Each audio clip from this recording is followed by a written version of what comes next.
제49화 한신과 토사구팽. 한신은 젊은 시절 미래를 꿈꾸며 자신을 단련하였습니다.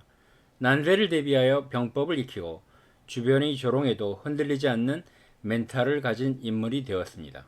결국 한나라의 대장군으로 발탁되었고 무패의 상승장군이 되었습니다. 하지만 처음이 좋더라도 끝까지 좋다는 보장은 없습니다. 당사자는 물론 주변 상황이 달라지기 때문이라고 생각합니다. 현명한 사람은 그 사실을 알고 그에 맞게 처신합니다. 대표적인 인물이 월나라 구천을 도와 오나라 부차에게 복수하고 월나라를 춘추 5패에 설 수 있도록 보좌한 범녀를 들 수 있습니다. 복수국이 성공하자 범녀는 부귀영화를 버리고 월나라를 떠나면서 대부 문종에게 우정이 담긴 편지를 남겼습니다. 교활한 토끼가 모두 잡히면 사냥개는 삶아지는 법입니다. 그대는 왜 월나라를 떠나지 않는 것이오? 라고 질문하였습니다. 월나라를 떠나기를 주저하던 문종은 월왕부천에게 반역을 의심받고 결국 자결하였습니다. 사람들은 역사에서 지식을 얻기는 쉬워도 깨닫기는 어려운 듯 합니다. 회우무 열전의 한신도 유방이 무사를 시켜 한신을 묻게 하여 수레에 갇혀서야 월왕구천열전에서 범녀가 말한 교토사 양구팽을 깨닫고 적을 깨뜨리고 나면 지모 있는 신하는 죽게 된다 는 말을 덧붙이지만 이미 손발에 착고와 수갑이 채워진 다음이었습니다. 한신은 왜 비참한 최후를 맞이하게 된 것인가요? 한신이 평범했으면 오히려 평범한 노년을 맞이했을 것입니다. 항우를 무찌르고 천하를 제패한 유방이 말했습니다. 군마간에서 계책을 짜서 천리 밖에서 승리를 내는 것에는 나는 장량만 못하고 양식을 공급하고 보급을 원활하게 하는 것은 소화만 못하고 백만대군을 통솔하고 공격하면 이기는 것은 내가 한신만 못하고 이 세 사람이 뛰어난 인재와 함께할 수 있었던 것이 내가 이긴 이유이고 항우는 범증 한 사람의 인재를 가지고도 그를 중용하지 않았으니 그것이 그가 진 이유요. 항우와의 전투에서는 가장 필요한 인재가 한신이었지만 어느새 한신이 가장 위험한 시대가 되었습니다. 장량은 은퇴하여 신선이 되고자 하였고 소아는 부패한 인물을 자처하며 자신의 명성을 스스로 추락시켰지만 한신은 과거 자신의 전공만 믿고 유방의 생각을 읽지 못하였습니다. 젊은 시절의 한신은 항상 냉정하게 현실 인식을 하던 인물이었습니다. 뒷골목의 건달들이 시비를 걸며 가랑이 사이를 지나가려고 해도 굴욕을 참는 인물이었고 고향의 마을 유지 집에서 눈칫밥을 먹다가도 떠날 때가 되면 이를 받아들였습니다. 수십일 동안 공짜밥을 주던 빨래하던 아낙네에게 언젠가는 은혜에 보답하겠다고 감사를 표시하여도 무시당하고 화내는 모습을 보았지만 훗날 천금의 보상을 해주던 은혜를 아는 사람이었습니다. 하지만 한신은 점점 출세하면서 자신을 객관적으로 보는 능력을 잃어버렸습니다. 한신은 드디어 악전 고투 끝에 제나라왕 전광과 초나라 장수 용조를 격파하고 제나라를 모두 평정하였습니다. 그러자 유방에게 사자를 보내 말했습니다.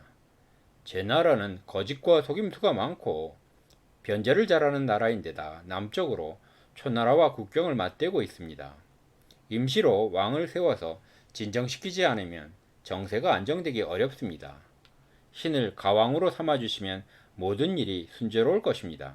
하지만 이때는 유방이 항우와 싸우면서 악전고투하던 시기였습니다. 유방은 화가 났습니다. 나는 여기서 공경에 빠져 한신의 도움만을 바라는데 한신은 왕이 될 생각이나 하고 있다니. 장량과 진평은 일부러 유방의 발을 밟고 사과하는 척하며 유방의 귀에 속삭였습니다. 지금 한신은 꼭 필요합니다. 한신이 원하는 왕으로 대우해야 합니다. 아니면 변고가 날 것입니다. 유방은 상황을 즉시 깨닫고 말했습니다. 대장부가 승리했으면 진짜 왕이 될 일이지 가왕이 무슨 말이냐. 유방은 장량을 보내 한신을 제왕으로 삼고 제나라 병사들을 징발하여 항우를 공격하였습니다. 바둑도 훈수를 두는 사람이 대국자보다 상황을 더 잘 파악하는 법이라고 하였습니다. 제 나라 사람 괴통이 한신을 찾아왔습니다. 저는 일찍이 관상 보는 법을 배운 적이 있습니다. 그러면 선생이 보기에 과인의 관상은 어떻소? 잠시 주위 사람들을 물리쳐 주십시오. 모두 물러가라. 주군의 관상을 보니 제후로 봉해지는데 지나지 않으며 게다가 위태롭고 불안합니다. 그러나 장군의 등을 보니 귀하기가 이를 데 없습니다. 그것이 무슨 말이오? 현명하신 주군께서 수많은 병사를 거느리고 제 나라에 의지하여 연, 조를 복종시키고 주인 없는 땅으로 나아가 이를 차지하면서 백성들이 바라는 대로 서쪽으로 진군하여 유방과 항우의 싸움을 끝나게 하여 백성들의 생명을 구해준다면 천하의 군주들은 제 나라에 입주할 것입니다. 하지만 하늘이 주는 것을 받지 않으면 도리어 벌을 받고 때가 이르렀는데도 과감하게 행동하지 않으면 도리어 재앙을 입는다고 들었습니다. 이 점을 깊이 생각해 보시기 바랍니다. 유방은 나를 정성껏 대접해 주었어. 자기 수레로 나를 태워주고 자기 옷으로 나를 입혀주며 자기 먹을 것을 나에게 먹여주었어. 주군께서는 유방과 친한 사이라고 생각하여 영원히 변하지 않는 업적을 세우려 하십니다만 제가 생각하기에는 잘못된 것입니다. 옛날 법녀와 문종은 멸망하는 원나라를 다시 세우고 부천을 우두머리로 만들었지만 죽임을 당하였습니다. 주군과 유방과의 교분은 법녀와 문종이 구천과 쌓았던 교분보다 못합니다. 주군께서는 이 점을 깊이 생각하시기 바랍니다. 게다가 주군께서는 유방이 두려워할 만한 위세를 지녔고 상을 받을 수 없을 만큼의 큰 공로를 세우셨습니다. 지금 신하이면서 군주인 유방을 떨게 하는 위세를 온 천하에 떨치고 있는 것 자체로 매우 위태롭습니다. 하지만 한신은 망설이면서도 차마 유방을 배신하지는 못했습니다. 자신의 공이 많으니 유방이 자신을 괄시하지는 않을 것이라고 생각하여 괴통의 제안을 거절하였습니다. 유방은 과거 항우의 부하인 종림회에게 원한이 깊었으므로 종림회를 잡으라고 천하에 명했습니다. 종림회는 과거 한신과 친했으므로 한신에게 숨어 있었습니다. 누군가가 유방에게 한신이 모반했다고 고발하였습니다. 진평은 한신과 싸우려는 유방을 말리면서 계책을 내어 천자가 천하를 선행한다고 선포하며 거짓으로 제후들을 운몽 땅으로 불렀습니다. 한신이 오면 체포하려는 것입니다. 한신은 왠지 알 수 없는 불안감을 느꼈고 걱정되었습니다. 누군가가 한신에게 말했습니다. 종림회의 목을 잘라 유방에게 보이면 기뻐할 것입니다. 종림회를 만나 상의하자 종림회가 말했습니다. 당신이 나를 잡아 유방에게 잘 보이려 한다면 난 오늘이라도 죽겠소. 하지만 내가 죽게 된다면 당신도 뒤따라 망하게 될 것이오. 그것이 당신에게는 보이지 않는단 말이오. 종림의 예측대로 그의 목을 가지고 유방을 만났으나 한신은 묶여서 수레에 실렸습니다. 한신은 토사구팽의 의미를 깨달았지만 늦었습니다. 유방은 한신을 죽이지는 않고 초항에서 회음으로 강등시켰습니다. 한신이 유방을 보는 관점과 유방이 한신을 보는 관점은 전혀 달랐습니다. 조조가 원수를 공격할 때 식량이 부족하자 양식 담당에게 책임을 돌려 목을 베어 병사들의 사기를 올렸다고 합니다. 부하는 자신의 목숨을 잃었지만 조조는 전쟁에서 이겼고 가족들을 돌보아 주었으니 자신이 할 바를 다한 것으로 보았습니다. 부하의 목숨으로 위기를 돌파한 것입니다. 정사에 인용된 조만전에는 부하의 이름이 익명으로 등장하지만 삼국지 연의에는 왕후라는 이름으로 등장합니다. 점점 한신은 자기를 객관적으로 파악하는 능력을 잃어갑니다. 한신은 유방이 자신의 재능을 두려워하면서 자신을 미워하는 것을 깨달았으므로 병을 핑계로 조회에 나가지도 않았습니다. 한신은 날마다 유방을 원망하면서 자신이 주발이나 관영과 동급인 것을 부끄럽게 생각하였습니다. 한 번은 한신이 유방의 동서인 장군 번쾌의 집에 들리자 번쾌는 무릎을 꿇고 절하면서 응대하였고 자신을 신이라고 낮추었습니다. 왕께서 신의 집까지 왕림해 주셨군요. 한신은 문을 나오며 쓴웃음을 지으며 말했다고 합니다. 살아생전에 번쾌와 같은 반열이 되었으니 번쾌와는 달리 한신은 자신의 기분에만 집중하고 상대의 기분은 괴념치 않는 존재가 되었습니다. 진희가 거록군 퇴수에 임명되어 한신에게 작별 인사를 하러 왔습니다. 한신은 그의 손을 잡고 주위 사람들을 물리친 다음 뜰을 거닐면서 하늘을 우러러보고 탄식하며 말했습니다. 그대에게는 말할 수 있겠지.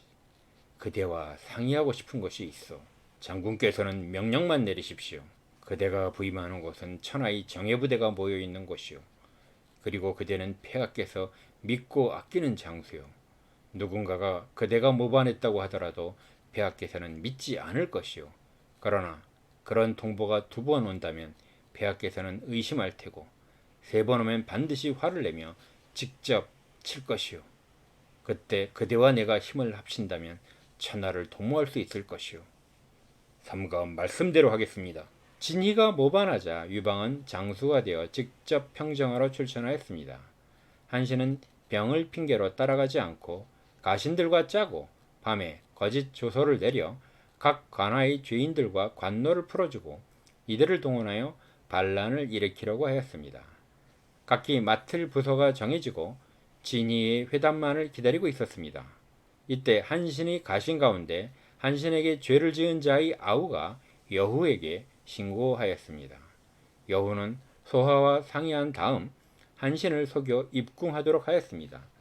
소하가 한신에게 말했습니다. 진희는 벌써 처형되었습니다. 여러 제후들이 모여 축하드리고 있습니다. 병중이라도 부디 들어와서 축하의 뜻을 표하십시오. 한신이 들어가자 여후는 무사를 시켜 한신을 포박하여 장락궁의 종실에서 목을 베도록 하였습니다. 한신은 죽으면서 말했습니다. 괴통의 계책을 쓰지 못한 것이 안타깝다. 아녀자에게 속은 것이 어찌 운명이 아니랴. 여우는 한신의 3족을 멸하였습니다. 세상에 독불장군은 없었습니다. 군왕 이성계를 만든 정도전, 루즈벨트를 만든 루이 하우, 슈퍼삼성을 만든 이건희 옆의 이학수, 오바마 옆의 데이비드 엑셀로드, 터키의 국부 케말 옆의 무스타파, 성공한 1인자 뒤에는 항상 그림자처럼 숨은 2인자가 있었습니다. 하지만 1인자와 2인자와의 관계에서 무엇이 옳은 것일지는 각각 정답이 달랐던 것으로 보입니다.